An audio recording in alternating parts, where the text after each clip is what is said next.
இப்போது குடியரசு துணைத் தலைவர் தேர்தல், அதில் யாரை தேர்ந்தெடுக்கணும்? அது ஆளுங்கட்சி பிஜேபி வந்து ஒரு ட்ரெண்ட் செட் பண்ணி வச்சுருக்காங்க. இந்தியா கூட்டணி அவங்க அதுக்கு எதிராக என்ன பண்ணோம் அப்படின்னு சொல்லி பார்க்குறாங்க. எது மக்களுக்கு நல்லது, எந்த பாலிசி, இதில் பின்பற்ற வேண்டிய விஷயங்கள் என்ன அப்படின்றலாம் பொதுமக்கள் முன்னாடி நிறைய இப்போ தான் சோஷியல் மீடியா நிறையா இருக்குங்களா, அதில் போயிட்டுருக்கு. இப்போ ஏன் இந்த குடியரசு துணைத் தலைவர் தேர்தல் முதல்ல எதுக்கு வரணும்? 5 வருஷத்துக்கு ஒரு தடவை வர வேண்டிய தேர்தல் இப்போ திடீர்னு வர்றதுக்கு காரணம் என்ன? ஏற்கனவே அந்த பதவியில் இருந்தவர் வந்து ரிசைன் பண்ணிட்டு போயிட்டார்.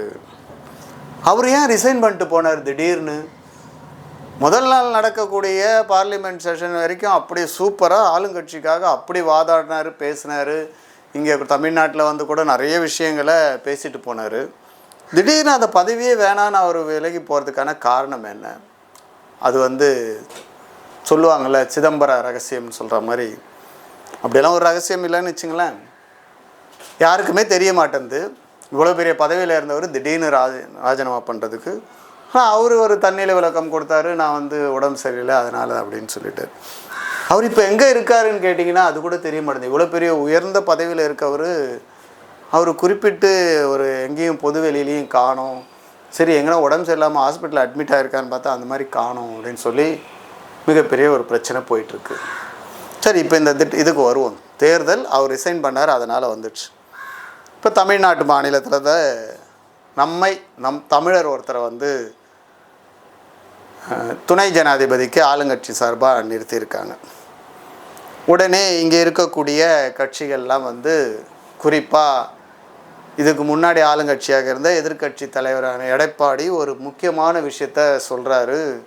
திமுக உண்மையிலே தமிழர்களுக்காக நிற்கக்கூடிய ஒரு கட்சியாக இருந்தால் அவங்க வந்து அந்த ஓட்டை வந்து தமிழரை தேர்ந்தெடுக்கிறதுக்காக ராதாகிருஷ்ணனுக்கு அவர்களுக்கு வாக்களிக்கணும் அப்படின்னு சொல்லி ஒரு அற்புதமான ஐடியாவை தமிழ் உணர்வோட வந்து அவர் தமிழ் மக்கள் மேலே இருக்க அக்கறையோட வந்து வெளிப்படுத்தியிருக்கார் அப்படின்றத அவர் சொல்கிறார். ஒரு வாக்காளர் வேட்பாளரை தேர்ந்தெடுப்பதற்கு அளவுகோல் எப்படி இருக்கணும் அப்படின்னு ஒரு கேள்வி இருக்குது. என்ன அளவுகோல் இருக்கணும்?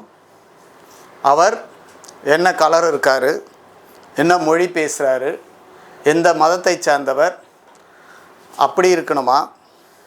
இல்லை அவர் படித்தவரா, பண்பாளரா, நேர்மையானவரா, நல்ல கொள்கையை கொண்டவரா, நல்ல பண்புள்ளவரா, நல்ல குணநலங்களை கொண்டவரா, நல்ல கட்சியினுடைய பின்புலம் கொண்டவரா, இப்படியெல்லாம் பார்க்கணுமா? இல்லை நான் முதல்ல கேட்டதை பார்க்கணுமா? இப்போது தமிழ்நாட்டில் சார்ந்த அந்த நபரை அவர் தமிழ் என்றதுனால தேர்ந்தெடுக்கணும் அப்படின்னு சொல்லி இங்கே இருக்க, அதாவது நம்ம நாட்டை இந்தியாவை ஆளக்கூடிய கட்சி சொல்லுது, தமிழருக்கு துரோகம் பண்ணாதீங்க, தமிழரை தேர்ந்தெடுங்க, அவருக்கு ஓட்டு போடுங்கன்னு சொல்லி. இப்போ இந்தியா கூட்டணி ஒரு ஆளை நிறுத்தியிருக்காங்க. அவர் வந்து ஆந்திர மாநிலத்தை சேர்ந்தவர். நீங்கள் ஒட்டுமொத்த ஆந்திர மாநிலமாக திங்க் பண்ணிங்க, பழைய மாநிலமாக. அங்கே இருக்கக்கூடிய பிஜேபி, ஆளுங்கட்சியாக இருக்கக்கூடிய சந்திரபாபு நாயுடு, இவங்க எல்லாம் இப்போ யாருக்கு ஓட்டு போடுவாங்க? அங்கே வந்து என்ன பிரச்சாரம் பண்ணுவாங்க? தெலுங்கரை தான் தேர்ந்தெடுக்கணும், நம்ம மாநிலத்தை சேர்ந்தவர் தான் தேர்ந்தெடுக்கணும் அப்படின்னு சொல்லி அங்கே இருக்க பிஜேபி, அங்கே இருக்கக்கூடிய சந்திரபாபு நாயுடு அந்த இந்தியா கூட்டணி வேட்பாளருக்கு ஓட்டு போடுவாங்களா? அப்போது இவங்க என்ன நினைக்கிறாங்கன்னா, மக்கள் முட்டாள், அவங்கள ஈஸியாக ஏமாற்ற முடியும் அப்படின்னு அவங்க நினைக்கிறாங்க. அதனால தான் தமிழ்நாட்டில் இப்படிப்பட்ட ஒரு வாதத்தை முன்வைக்கிறாங்க. இப்போ தமிழ்நாட்டிலேருந்து இதுக்கு முன்னாடி ஜனாதிபதி இருந்தது இல்லையா? இருந்திருக்காரு. சரி, தமிழ்நாட்டில் இப்போ யாருமே தமிழ்நாட்டை சேர்ந்தவங்க வந்து மத்தியில் மினிஸ்டராக இல்லையான்னு பார்த்தா இருக்காங்க. முக்கியமான பதவியை வச்சிருக்கக்கூடிய நிர்மலா சீதாராமனே இருக்காங்க. அவங்க வந்து தமிழ்நாட்டுக்கு துரோகம் பண்ணுறாங்களா இல்லையா, தமிழர் என்ற முறையில் நமக்கு சாதகமாக இருக்காங்களா அப்படின்னு பொதுவெளியில் நிறைய கேள்விகள் இருக்குது. என்ன பேசிக்கிறாங்க? அவங்க ஒரு தமிழராக இருந்தும் கூட தமிழ்நாட்டுக்கு தர வேண்டிய பணத்தை பட்ஜெட்டில் அலாட் பண்ண மாட்டாங்க, அப்படின்னு சொல்லி அவங்க மேலே ஒரு குற்றச்சாட்டு இருக்குது. அப்போ தமிழ் தானே அவங்க ஏன் அலாட் பண்ணல? அப்போ அவங்களுக்கு பின்னாடி ஒரு கொள்கை இருக்குது, அவங்க பின்னாடி ஒரு கட்சி இருக்குது, அதை தானே அவங்க செய்கிறாங்க.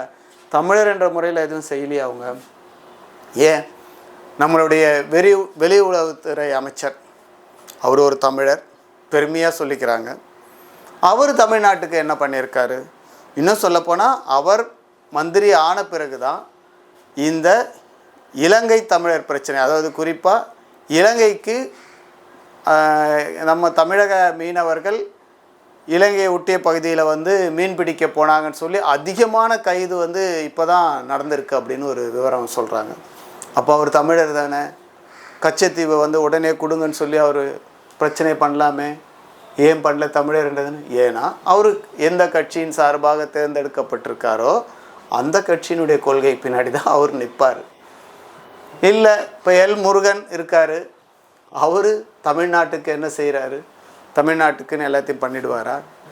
ஸோ இது குறிப்பிட்ட மொழியை சார்ந்தோ குறிப்பிட்ட மதத்தை சார்ந்தோ எந்த பதவியும் தேர்ந்தெடுப்பது பலனளிக்காது. அவர் எப்படிப்பட்டவர், என்ன மாதிரி கொள்கையை பின்பற்றார்ன்றதை பார்த்து தான் ஓட்டு போட முடியுமே தவிர, இவங்க மக்களை முட்டாளாக நினைக்கிறத நாம் அவங்க முட்டாளுன்றதை நிரூபிக்க வேண்டும். நாங்கள் அந்த மாதிரி ஏமாளி கிடையாது, அது தமிழ்நாட்டில் முடியாது அப்படின்றதையும் அவங்களுக்கு நிரூபிக்க வேண்டிய டைம் தான் இது. வணக்கம்.